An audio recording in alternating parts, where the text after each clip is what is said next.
Assalamualaikum warahmatullahi wabarakatuh ya. Jumpa lagi saudaraku Jumat Legi ya, dimanapun Anda berada. Kajian materi kali ini tentang weton Jumat Legi ya, titisan darah biru ya. Ada sebuah video yang beredar di media sosial ya, ataupun sebuah artikel ya, yang menyatakan bahwasannya orang yang lahir Jumat Legi itu titisan darah biru ya. Kita harus berpikir logis ya. Jadi memang orang itu ketika membuat sebuah berita ya, mungkin kita sudah pelajari di SD, SMP, SMA ya, itu majas hiperbola ya, dibesar-besarkan ya. Akhirnya yaitu tadi, kebenarannya tidak ada ya, karena tidak sesuai dengan faktanya gitu. Weton Jumat Legi titisan darah biru, samanya dengan ada orang yang membuat video ya, Jumat Legi itu titisan darah biru, akan kaya raya, akan macam-macam, pokoknya mau apidok metu gitu.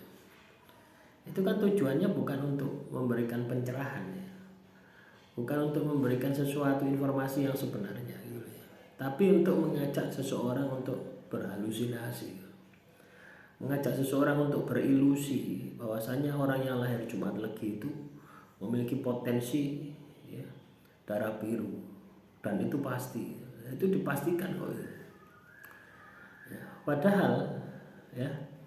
Padahal di dalam primbon ya, kalaupun ada, tapi saya membaca primbon itu belum pernah ada gitu ya.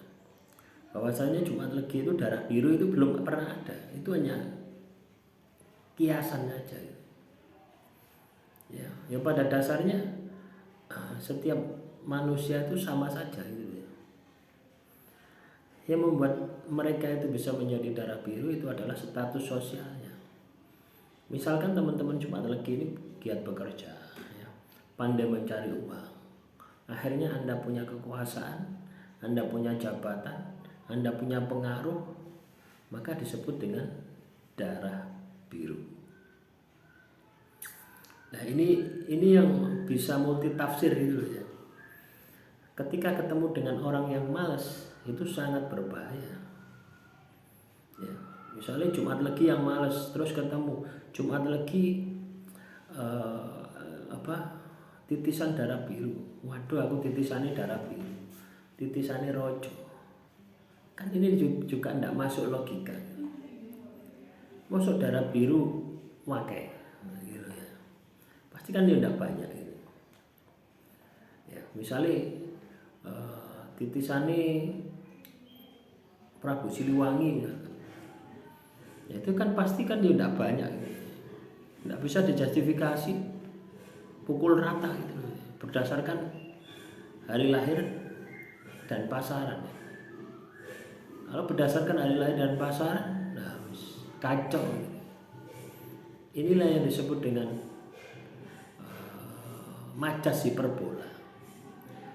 Jadi teman-teman Jumat Legi jangan terkecoh ya, Anda jangan terpengaruh dan jangan terkecoh ya. Nah, kesadaran semacam ini penting ya teman-teman ya. Ketika kita membaca sebuah primbon itu kita itu harus bisa bersikap netral gitu ya.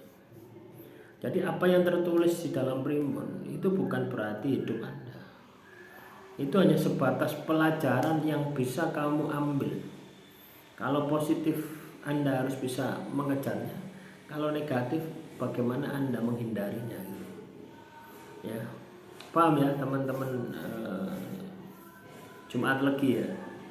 Jadi misalkan ada ya di dalam primbon ya, bahwasanya Jumat Legi itu adalah titisan darah biru ya, misalkan ada ya, ya Anda wajib mengejarnya, bukan ngenteni waduh saya titisan darah biru maka dengan sendirinya saya akan menjadi raja kaya raya ya, itu tidak mungkin ya. Nah, kecuali Anda memang titisan darah biru, anak rojo, misalnya anak presiden misalkan, ya mesti titisan darah biru ya. secara kekuasaan, secara fasilitas ya pasti dibantu oleh bapaknya gitu. Kan seperti itu. Ya, coba dia bukan anak presiden, ya tidak jadi apa-apa. Kalau dia tidak bekerja keras, kalau dia tidak pintar, tidak cerdas. Nah, tapi kalau dia itu katakanlah anaknya presiden, walaupun belum ngaplung, ya tetap akan jadi orang. Kenapa? Karena titisan darah biru. Ya, makanya jangan pernah kita ini berhayal bahwasanya kita adalah titisan darah biru sehingga membuat diri kita itu menjadi malas. Kalaupun ada primbon katakanlah Jumat Legi itu adalah titisan darah biru, ya maka Anda harus mengusahakan, mengupayakan. Karena pada dasarnya primbon itu bukan kehidupan Anda, tapi kehidupan leluhur Anda yang ditulis di dalam sebuah buku supaya jadi pelajaran. Ya, itulah teman-teman Jumat Legi ya, kaitannya dengan Jumat Legi titisan darah biru. Ya. Apakah Jumat Legi titisan darah biru ini fakta atau mitos? Ya? Nah, silakan direnungkan. Ya. Kalau menurut saya adalah mitos ya, bukan fakta. Ya. Jadi kita melihat bukti saja ya. Ya. Jadi titisan darah biru itu seperti itu. Sekarang ini banyak itu penulis-penulis itu ketika membuat tulisan artikel ya di media elektronik atau di media massa ya, itu selalu seperti itu ya. Tujuannya apa? Tujuannya bukan substansinya, tapi bagaimana supaya tulisannya itu bisa dibaca banyak orang gitu loh ya. Dia tidak berpikir efeknya yang menyesatkan gitu. Demikian yang bisa saya sampaikan. Semoga materi kali ini bisa bermanfaat. Assalamualaikum warahmatullahi wabarakatuh. Salam Rahayu, Rahayu, Rahayu.